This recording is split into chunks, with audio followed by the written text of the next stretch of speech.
So if you are facing it difficult to fix this problem, tap on your power button to restart your device. So after restarting your device and it's still not working, what you have to do is to try to go to your phone settings. So tap on the settings. Now tap on network and internet. Tap on mobile network.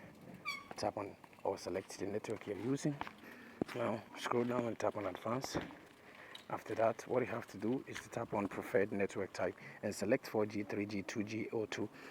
After that, what you have to do is to go to Google Play Store and update the app. So after updating the app, what you have to do is to go to your phone menu again and try to search for the name of the app.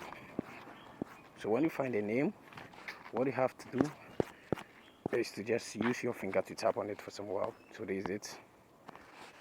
Tap on app info. So when you get to the app info of this app, tap on force stop, tap on OK, tap on storage and cache, tap on the collect cache, go back, tap on notifications, and make sure this show notification is turned on. Go back and also tap on mobile data and Wi-Fi, and make sure this background data is turned on. Go back and tap on permissions and make sure every permission is allowed over here. So after doing this, what you have to do lastly is to tap on your power button for some while, tap on restart and restart your device. When you restart your device or after restarting your device, this problem is going to get fixed. Thank you for watching this video. See you in the next one.